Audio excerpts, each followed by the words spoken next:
एजाज साहब से जानना चाहूंगी कि इस वक्त क्योंकि जंग जो थी वो टेम्परेरी तौर पे एक सीज फायर हुआ है, अब ईरानी और अमरीकी क़यादत का माइंडसेट आपको क्या नजर आ रहा है? क्या दोनों लचक दिखाएंगे या खुदा न खास्ता कोई ना कोई ऐसा पॉइंट होगा कि दोनों ही उस पर आके अड़ जाएंगे?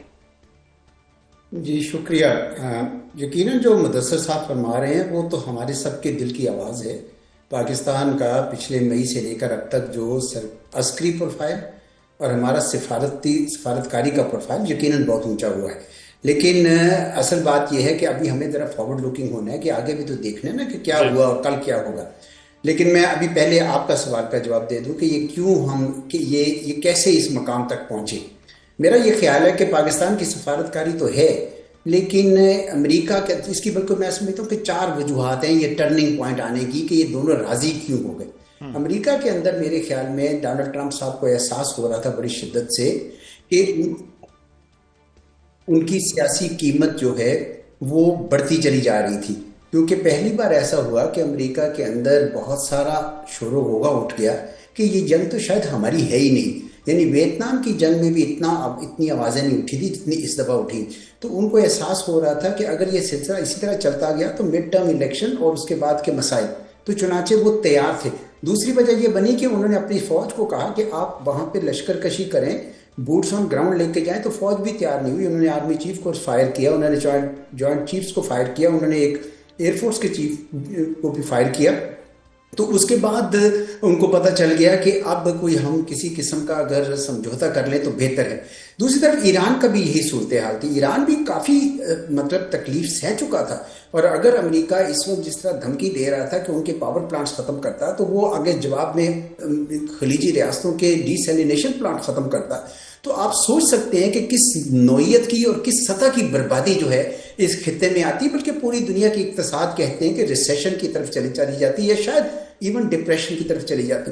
तो चुनाचे ईरान भी राजी हो गया था। इन दोनों का बुनियादी तौर पर यह था।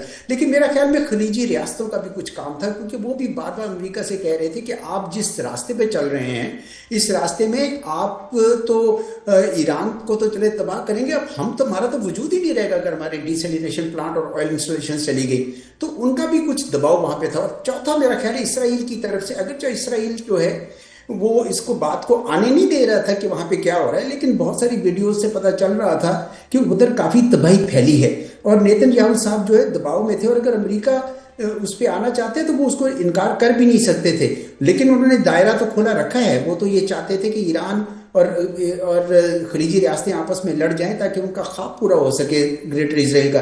तो इसलिए उन्होंने वो अमेरिका को तो नहीं ख़त्म कर सके या कह सके कि आप ना करें, लेकिन उन्होंने लेबनान में जंग जारी रख कर एक किस्म का रुका हुआ ऑप्शन रखी है कि जिस तरह आग का दायरा फैलता है इसी तरह जंग का दायरा भी फैलता है। तो इसराइल जो है वो एक स्पॉइलर के तौर पर ओवरऑल मेरा ख्याल में ये ममालिक अब राजी होना चाहते थे, और ऐसे में पाकिस्तान की एक क्रेडिबल वॉइस उनको नजर आई, क्योंकि पाकिस्तान ने बड़ी इखलास के साथ, बड़ी सिंसियरिटी के साथ ये कोशिश की थी। तो चुनाचे कल जब वो मिल रहे हैं तो उसमें मैं समझता हूँ कि एक है वजह मेरी ऑप्टिमिज्म की कि ये दोनों चाहते हैं कि कोई ना कोई एग्रीमेंट हो जाए। पैकेज कौन सा बनेगा, उनके 15 नुकात, इनके 10 नुकात, दोनों अलग-अलग, उनमें से कोई 2-4 नुकतों के ऊपर इत्तेफाक राय हो सकता है। पाकिस्तान का किरदार इसलिए ज़्यादा अहम बन जाता है क्योंकि ये इनडायरेक्ट नेगोशिएशंस हैं, और सहूलतकार के लिए एक फ्रीक कंसेशन देता है तो दूसरा फ्रीक जो है वो भी कंसेशन दे। अमूमन होता ये है कि ब्रिंकमैनशिप होती है, तो एक कंसेशन देता नहीं है उस वक्त तक जब तक दूसरा ना हो। तो इसलिए सहूलतकारी का काम काफ़ी होगा। मेरा ख्याल है कि कुछ पैकेजेस बन सकते हैं, इवन मैं भी कुछ जेल में रख सकता हूं। तो यकीनन हमारी क़यादत तो बहुत काबिल है और आजकल तो माशाल्लाह उनका पूरा फोकस है। तो यकीनन मुझे उम्मीद है कि ये मुज़ाकरात की जो डोर है इसको ये टूटने नहीं देंगे कल, और कोई ना कोई टाइम टेबल और ये मुज़ाकरात थोड़ा सा लंबा अगले मरहले तक भी जाएंगे। जी सही। नगीर साहिबा, आपने बहुत ही क्लोजली इस सारी सिचुएशन को देखा है, आपने लंबा इसको कवर किया है। मुज़ाकरात का जो माहौल है वो आपको क्या बनता दिखाई दे रहा है? डू यू थिंक कि सब ठीक हो जाएगा? और मुझे ये भी बताएं कि इस्लामाबाद की इस वक्त तैयारियां कैसी हैं, क्या माहौल है इस वक्त? جی اس وقت اسلام آباد میں بالکل ویسے ہی سما ہے جیسے عید کا سما ہوتا ہے بالکل. اور پوری دنیا جو ہے وہ اس عید کی خوشیاں جو ہے وہ اسلام آباد کے ساتھ اور پاکستان کے ساتھ سیلیبریٹ کر رہی ہے. سوائے وہ مدثر صاحب نے صبح ٹویٹ کی تھی کہ ابلیس کے علاوہ سارے خوش ہیں. تو وہ جو ابلیس کو پتھر تو پڑنے چاہیے ویسے, تو وہ پڑھ رہے ہیں, اور کیا آپ چاہتی ہیں وہ کیا کرے, خودکشی کر لے ابلیس. تو میرا یہ خیال ہے کہ اس وقت جو مجموعی طور پر پاکستان کا ایک تشخص دنیا بھر میں ابھرا ہے, اور اس کی جو جھلک ہے وہ آپ کو ٹویٹر پہ دیکھنے سے یا فیس بک پہ صرف دیکھنے, تو آپ جہاں جہاں دیکھیں گی وہ جھلک آپ کو دکھائی دے گی. تو ایک جو بنیادی نقطہ ہے جو آپ نے سوال کیا اس کے اوپر آتے ہوئے, کہ بنیادی نقطہ اس میں یہ ہے کہ مذاکرات کا کیا ہوگا, کیونکہ پاکستان کا اس میں رول کیا ہے, سب سے پہلے ہمیں یہ سمجھنے کی ضرورت ہے. اس میں کچھ کسی حد تک بات جو ہے مدثر صاحب نے کی ہے. پاکستان اس میں جو ہے وہ میزبان ہے. پاکستان کی اور پاکستانیوں کی میزبانی تو ویسے بھی پوری دنیا میں مشہور ہے, لیکن پاکستان میزبان ہے, اور پاکستان جو ہے وہ اس میں ایک فیسیلیٹیٹر کا رول پلے کرے گا. میزبانی کرے گا, دونوں کو بٹھائے گا, ان کی خاطر مدارات کرے گا, ان کو ایک ایسا پرامن قسم کا ماحول فراہم کرے گا جس میں وہ بیٹھ کر اپنی اپنی بات کھل کر سکیں, چاہے وہ ایک طرف کے 10 نکات ہوں یا دوسری طرف کے 15 نکات ہوں, یا پاکستان چائنا کے درمیان ڈسکس ہونے والے 5 نکات ہوں.